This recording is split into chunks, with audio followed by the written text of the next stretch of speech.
Assalamualaikum warahmatullahi wabarakatuh. Bismillahirrahmanirrahim. Nahmaduka ya ghafuru ya syakuru. Mashalli wa sallim barik ala sayyidina maulana Muhammadin wa ala alihi wa sahbihi asma'in nama ba'du. Nafsu itu benar-benar dilatih. Maka masyhur dalam cerita ada orang perang sama Ali radhiyallahu anhu. Ketika perang ini sangat semangat. Tapi ketika orang itu meludahi dan Sayyidina Ali ini tersinggung karena diludahi, Sayyidina Ali langsung angkat tangan. Sudah, perangnya nggak usah diteruskan. Karena saya marah sama kamu sekarang demi nafsu, karena kamu meludahi saya. Padahal saya tadi motifnya demi Allah dan Rasul. Jadi sangat tipis bedanya kita emosi karena diri kita dan emosi karena Allah dan Rasul. Sehingga ketika diludahin ini terus beliau mikir, jangan-jangan perang saya karena saya diludahi.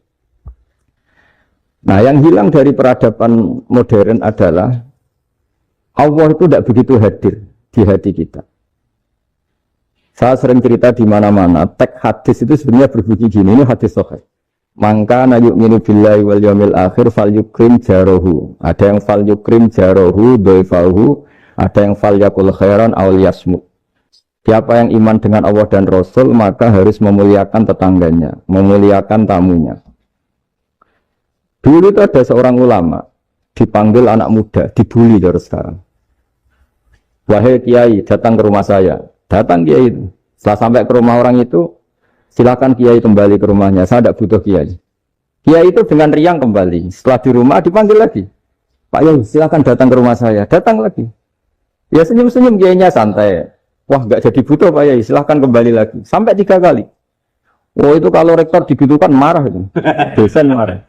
Kiainya santai, santai, senyum-senyum, rileks. Ketika ditanya, kenapa Pak Yai tidak tersinggung? Jawabannya unik. Anak muda, saya ini senang sekali nuruti perintah Allah, disuruh menghormati tetangga. Sehingga ketika Anda manggil, ya saya datang. Ketika Anda nyuruh pulang, ya saya pulang. Saya senang sekali nyenangkan tonggo. Dan itu perintah Allah, jadi tidak ada hubungannya dengan kamu. Wah, pemudanya nangis minta dimaafin. Kalau kita kan enggak, kita ini dosen, kiai, mungkin kita doktor, mungkin kita profesor. Tapi kita ini sering didikte oleh orang bodoh. Kalau orang bodoh itu jengkel, lo kita ya jengkel. Lo kamu jengkel, dijengkelkan orang bodoh itu namanya terdikte. Itu bodoh apa pinter? Oh, itu enggak pinter sama sekali. Kalau betul-betul kamu pinter, hanya bisa didikte oleh Allah Subhanahu wa Ta'ala.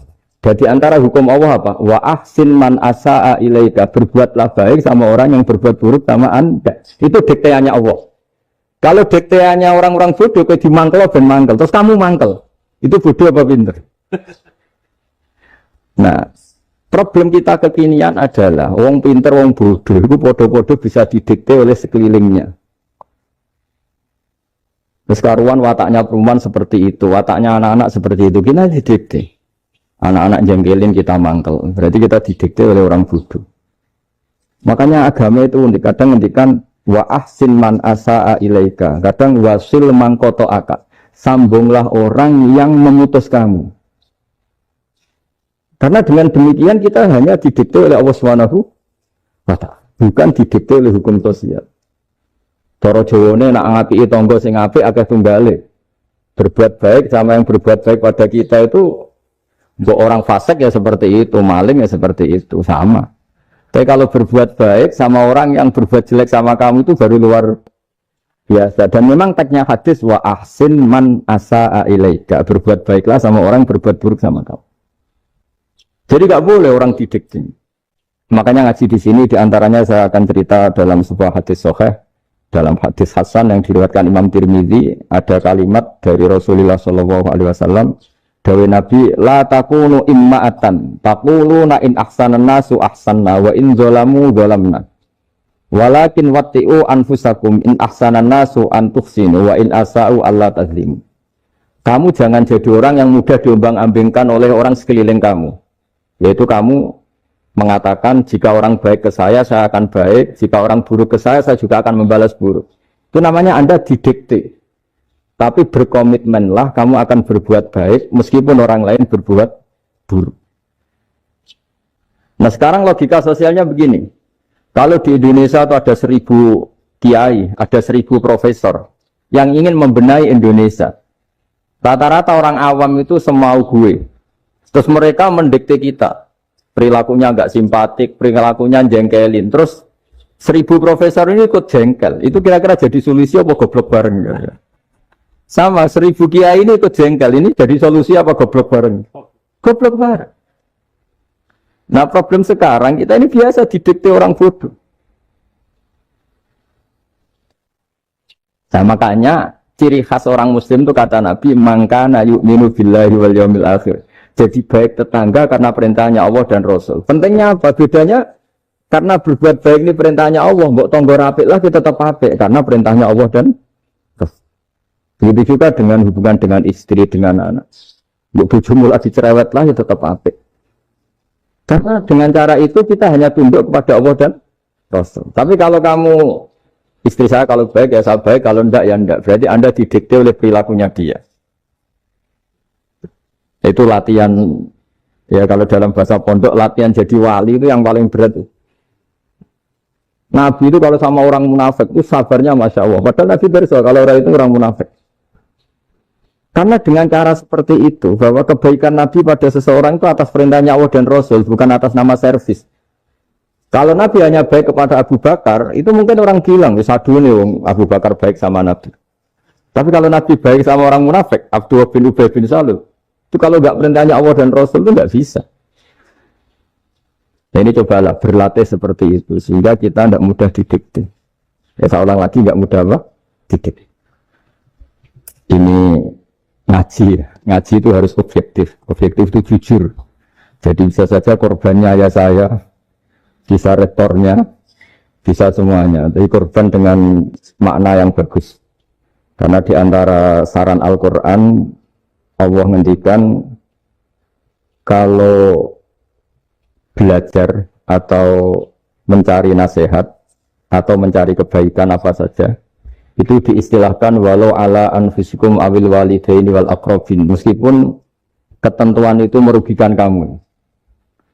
Jadi ketentuan apapun yang merugikan kita harus tetap kaji meskipun itu tidak menguntungkan kita. Karena banyak problem, mulai dulu sebenarnya problem itu orang yang wakam da'in yadda'i annahu da'a ilallah tapi hakikatnya yad'u ila nafsi. Jadi banyak da'i yang mengklaim dirinya mengajak ke Allah dan Rasul tapi sebetulnya hakikatnya mengajak ke kelompoknya sendiri. Saya ini termasuk kiai yang masih orisinil. Artinya orisinil gini, suatu saat atau kapan saja saya kok sudah tidak laku jadi kiai, asal Islam jalan tetap senang. Karena nggak penting yang populer saya apa enggak itu tidak penting, yang penting agama ini tetap jalan. Sama negara ini harus jalan siapapun presidennya. Ya ini penting saya utarakan karena perbedaan antara nafsu dan komitmen beragama itu tipis sekali. Sehingga dulu pernah ada cerita ini bukti keadilan Rasulullah SAW. Nah suatu saat Nabi itu ngaji, yang ngaji seperti ini. Terus ada pemuda dengan cueknya melewati masjid yang sedang dipakai Nabi ngaji. Sehingga cerita semuanya ngomel ya, bergumam. Celaka betul pemuda itu, ada Nabi ngaji kok tidak ikut ya. Tapi Nabi secara besar hati ngendikan, ini ada di beberapa kitab di Fadhailul Kasbi, keutamaan kerja. Kata Nabi, pemuda itu mau mencangkul di lahannya.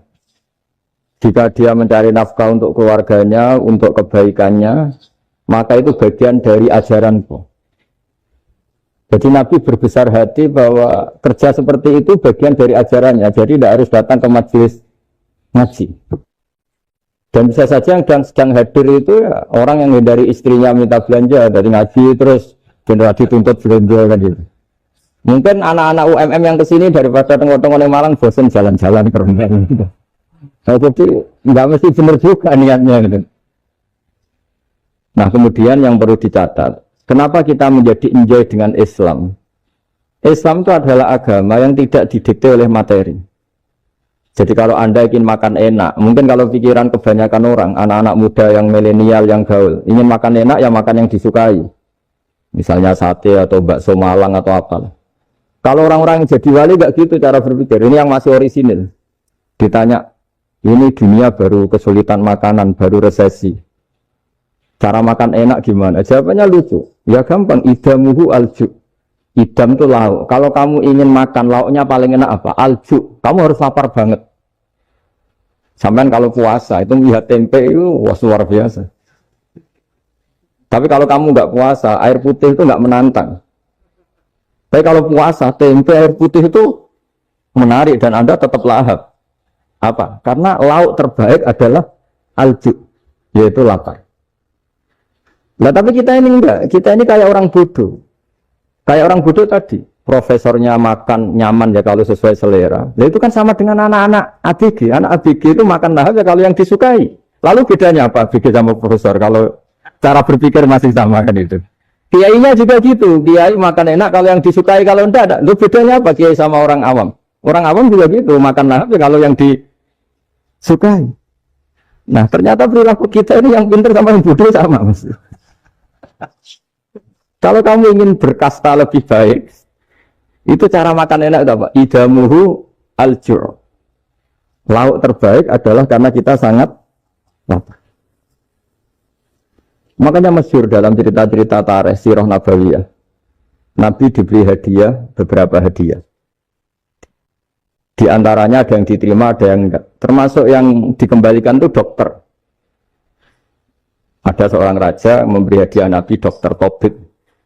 Itu sama Nabi dikembalikan. Karena dokter ini sudah lama kumpul Nabi itu gak pernah sakit. Akhirnya dokter ini putus asa, ini gak perlu diobatin. Ketika ditanya, kenapa ya Rasulullah engkau gak pernah sakit? Karena kita ini kaum, kita ini komunitas masyarakat yang tidak akan makan kecuali lapar. Dan kalau sudah makan, berhenti sebelum kenyang.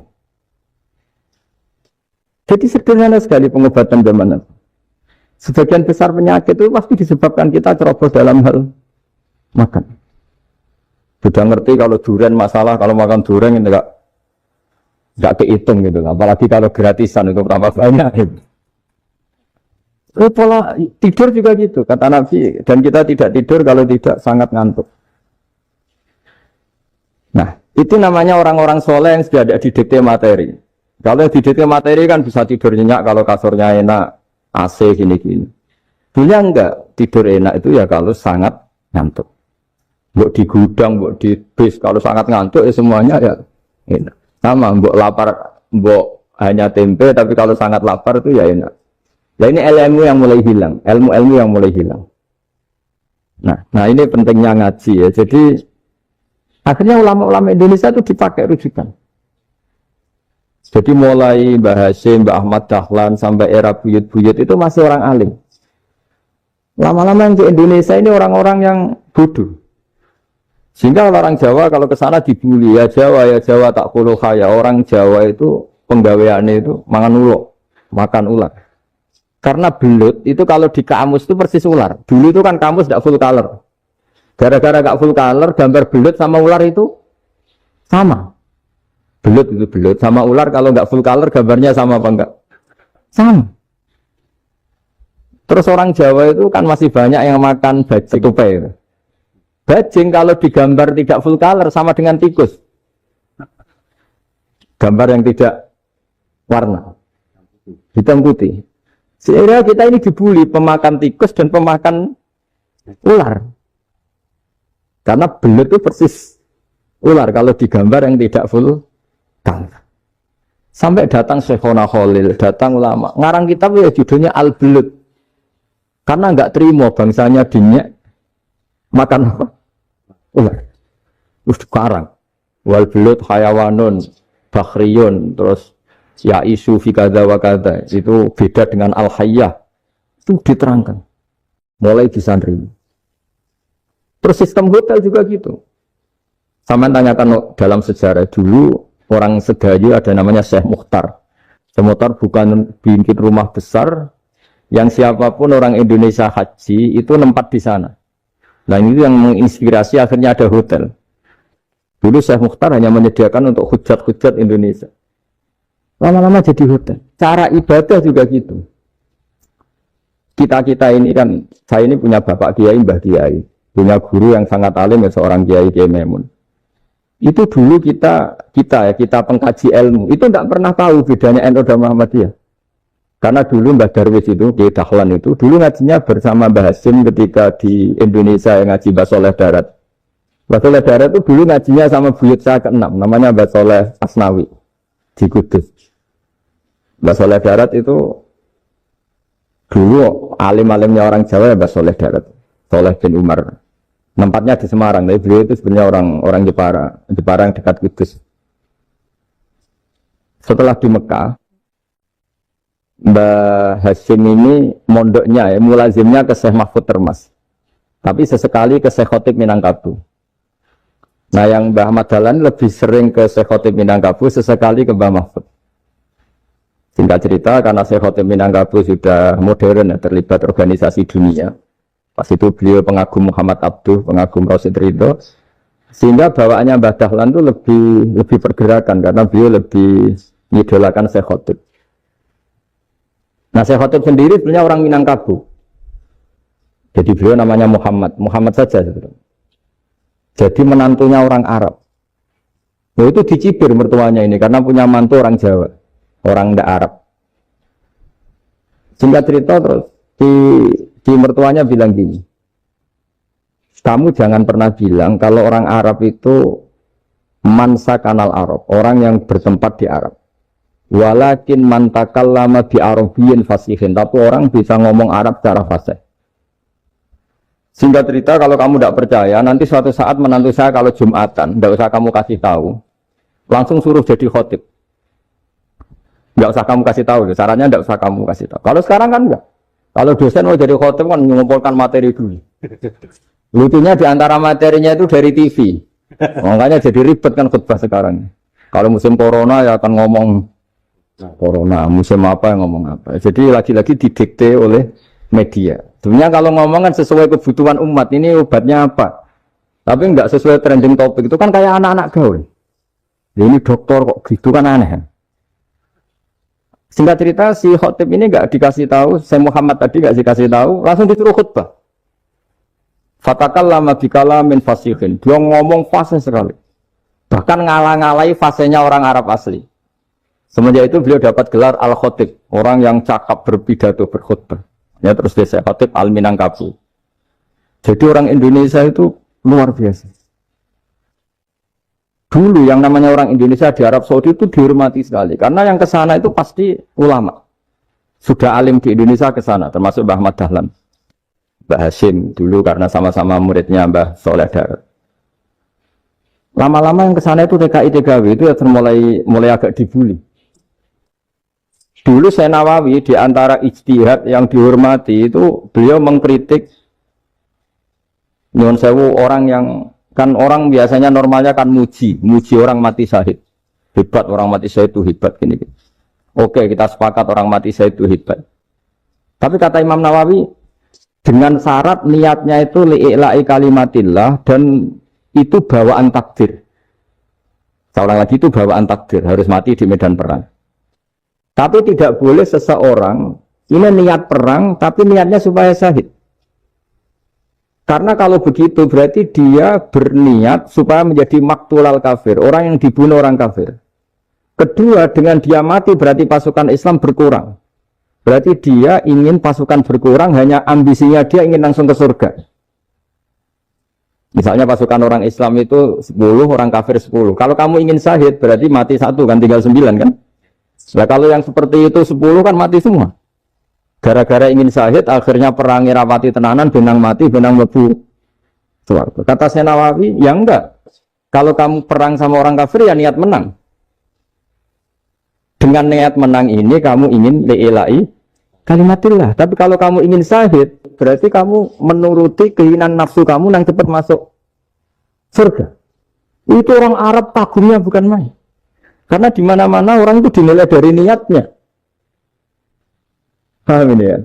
Tapi perang loh ya, dalam kondisi perang, bukan teroris. Perang itu artinya orang kafir yang ingin bunuh kita, itu perang namanya apa? Perang. Dulu orang cerita syahid itu hanya pokoknya syahid itu hebat, pokoknya syahid itu hebat. Syahid di medan perang itu hebat, pokoknya syahid di medan perang hebat. Tapi ketika Syekh Nawawi memberi penjelasan ilmiah, jika kamu perang ingin cepat mati, ingin cepat syahid, artinya ini untuk pemenuhan diri kamu, karena kamu bayangkan langsung masuk surga. Kamu lupa bahwa dengan kamu dibunuh, kekuatan Islam berkurang. Akhirnya beliau memberi penjelasan, syahid itu bagus, itu sebagai takdir. Hanya takdir itu kita perang yang ingin menang, tapi takdirnya mati. Jangan dibalik. Oleh perang rapati tenanan, bintang mati, nang lebu. Itu yang pertama, terus ulama yang pertama memberi penjelasan itu Syekh Nawawi. Akhirnya melahirkan kekaguman yang luar biasa dengan tafsir Munirnya.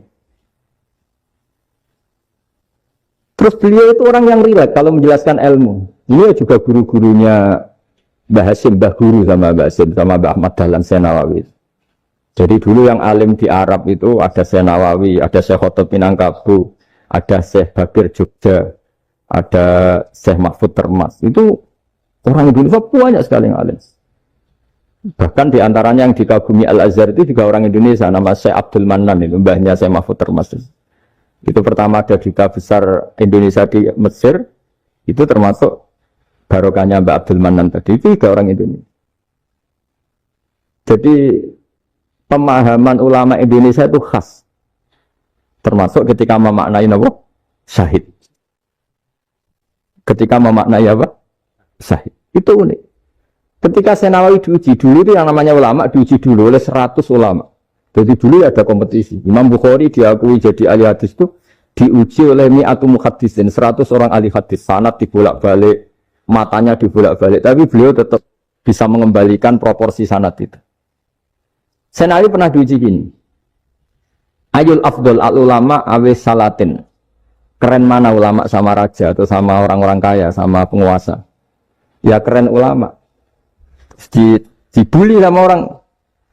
Tapi setahu saya banyak ulama yang antri di rumahnya raja. Tapi saya tidak tahu melihat raja antri di rumahnya ulama. Kan kebanyakan kan mungkin ustadz atau kiai yang antri ngajukan proposal kan. Kan enggak. Nah kalau raja kan enggak pati itu. Malah enggak usah antri. Kiainya sudah nyambut sebelum datang. Jawabannya lucu Syekh Nawawi itu. Dan yang tanya itu langsung diem. Ya karena ulama itu tahu fungsinya uang. Sehingga cara nyari sampai seperti itu. Sementara raja-raja itu tidak tahu fungsinya ilmu, makanya tidak pernah sowan ulama. Sehingga, jadi ya dianggap enteng saja. Ulama kan tahu fungsinya uang, tahu untuk pondok, tahu masjid. Sementara raja tidak tahu fungsinya ilmu. Jadi itu khas Jawa ya, khas Jawa, khas Indonesia. Apa-apa yang menurut orang banyak dengan tanda kutip itu buruk atau baik, itu orang Jawa menafsirkan tuh gampang saja. Sehingga semenjak itu Jawa itu dipandang betul. Saya punya kitab namanya Qadhayal Haji wal Umrah. Itu terbitan Hayatul Ulya Arab Saudi milik Wahabi. Itu diantara fatwa yang dipakai untuk solusi muskilatul haji, problem-problem haji kekinian. Itu fatwanya syekh-syekh yang dari Indonesia. Termasuk Syekh Khotob Minangkabau, Syekh Nawawi Banten, Syekh Bakir Nur Jogja. Misalnya begini, dalam fatwa-fatwa yang menyulitkan kita ya, sampai sekarang jadi perdebatan. Ketika Safa dan Marwah itu dengan batas tertentu, saya ulang lagi dengan batas tertentu. Mau tidak mau atas nama kebutuhan, itu kan butuh perluasan. Karena kalau naik turun itu mudah disepakati ulama. Jadi misalnya gini ya, saya punya tanah seluas ini. Pasti orang akan mengatakan sampai bawah ya tanah saya, sampai atas tanah saya. Itu mujma' alaih, itu disepakati. Sehingga Nabi ngendikan al-Ka'bah min tuhumil ardi ilas sama Ka'batun. Ka'bah sampai ujung bumi, sampai ke aras semuanya Ka'bah. Sehingga ada perdebatan ulama ketika Masjid Haram di tingkat, kemudian yang di atas sholat. Tetap dia menghadap Ka'bah. Tidak harus dulu melihat di bawah, enggak. Karena Ka'bah sampai langit. Sama, tanah Anda kamu tingkat sampai 10, enggak ada tetangga protes. Karena bawah sampai atas tanah Anda. Tapi kalau diperluas, tanah Anda kamu luaskan setengah meter saja atau 3 cm saja, iso geger mbek tonggo. Karena di mana-mana batas itu ya tadi. Kalau atas bawah miliknya, kalau samping enggak. Pertanyaannya, perluasan Mina itu ke samping. Perluasannya Matof yang Mas'ah itu juga ke samping. Gweger kan ulama dunia. Bagaimana hukumnya Mina Jadid? Mina yang diperbarui atau Mina yang diperluas. Itu diantara rujukan baik yang membolehkan maupun yang menentang. Itu ya Syekh Indonesia. Itu original tuh. Saya punya kitab original terbitan Hayatul Ulya, kira-kira ya kemenaknya Arab Saudi kalau di Indonesia itu. Itu yang dirujuk Dawei Syekh Nawawi, Dawei Syekh Khatib Minangkabau. Karena apa? Ada logika khas Jawa. Misalnya begini. Meskipun saya tidak perlu fatwa Mina Jadid sah apa enggak, memang jadi perkhilafan ulama. Misalnya kampung ini dinamai Mina.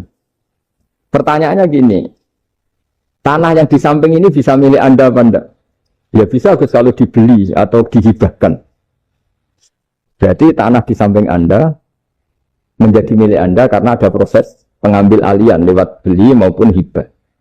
Nah masalahnya ini negara itu berhak menganeksasi atau memasukkan ini sebagai Mina. Itu ulama Jawa kalau ditanya, alasannya apa? Fa'innal muttasila bisyai' hukmu dzalika syai'. Karena yang gantet, yang mutasil itu bisa dihukumi seperti sesuatu itu. Jadi kalau ini Mina, ya yang gantet Mina ini ya bisa dikatakan Mina. Beda dengan membuat Mina, Malang Mina, wah itu tidak bisa, ada mutasil kan? Itu enteng sekali ulama Jawa. Satu ya tentu karena kebutuhan, tapi asal masih al-muttasilu bihi, yang masih tanah yang masih mutasil. Nah, ketika perluasan mas'ah antara sofa dan marwah kan misalnya ini batas luasnya sofa, ini batas luasnya marwah.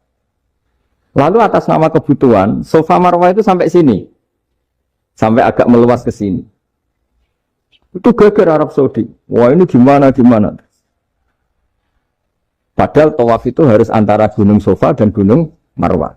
Sa'i itu ya. Tapi kalau istilah Quran memang tawaf sama-sama. Makanya apa? Inna Sofa al-Marwata min sa'airillah faman hajjal baita wa i'tamara fala junaha alaihi ayyat tawafati. Nah, jadi kalau istilah sa'i di Quran itu masih tawaf. Karena harus ada, kalau bisa lah, bukan harus. Kalau bisa memang harus ada unsur muternya. Kita kalau sa'i kan dari sini Sofa sampai sini Marwah. Terus kan agak muter ke sini. Nah, kan agak membentuk lingkar, makanya Quran tetap mengistilahkan apa? Tawaf. Jadi bukan sini ke sini, terus sini ke sini kan enggak, tapi sini sampai sini, terus muter kan, terus sini. Jadi antara setar dan selama ini prakteknya kan gitu ya. Sofa ngambil sini, terus ke sini, terus agak muter. Nah, karena ada unsur agak muter ini, terus orang menyebut apa? Tawaf. Tapi itu bukan syarat sah, ini cerita ideal. Saya ulang lagi ya. Gunung Sofa itu puncaknya atau pucuknya kalau dalam bahasa Jawa itu hanya segini, ini sampai sini. Nah, kelompok Islam yang fikih keras nggak boleh diperluas karena Allah memilih tempat ini itu spesial, jadi nggak boleh ke yang lain. Tapi ketika kebutuhan mendesak, mau tidak mau harus diperluas. Itu jawabnya Kiai Jawa lucu. Gunung sing ketok iku sing dhuwure tok. Sikilane luwih ombo. Berarti karena kan gunung kan bentuknya gini. Nah, sofa yang kecil itu yang atasnya, tapi sikilannya sini kakinya lebih luas. Jadi boleh perluasan asal tidak melebihi kakinya. Ya dihitung ya lebih luas. Jadi Kiai Jawa itu kayak wong delok gunung Penanggungan, kayak gunung Arjuna.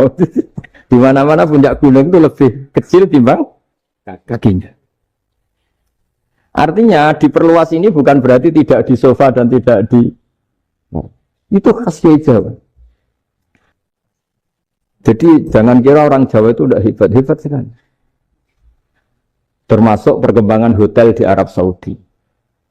Itu dulu sebelum ada hotel. Buyut saya kelima atau keenam dulu haji namanya Badur Rahman. Itu kalau mau ingin apa ya? Menghindari terik matahari itu masuk gua. Itu masuk gua itu hanya separuh badan, kakinya di luar. Jadi jangan bayangkan kalau gua di Indonesia kayak gua Akbar di Tuban orang bisa masuk jalan-jalan, enggak. Gua di Arab tuh kayak cepitan batu tidak sampai masuk. Sehingga kepalanya dimasukkan, kakinya masih kena matahari. Saking panasnya Arab Saudi. Sehingga dalam bayangan hijrah ketika Nabi bersembunyi di gua Sur, itu kata Abu Bakar, kalau orang kafir melihat kakinya pasti melihat kita karena nggak bisa masuk penuh. Jadi orang itu mau dempes tok. Sehingga ya kira-kira luasnya gua paling segini. Makanya guyonannya kiai-kiai itu untung nggak kayak gua Indonesia. Kalau kayak gua Indonesia laba-labanya capek karena luas kan. Jadi jangan bayangkan gua Arab tuh kayak gua Indonesia. Makanya bayangannya, andai kan orang tuh melihat ke bawah pasti melihat kita karena orangnya nggak bisa masuk penuh, nggak bisa masuk 100%.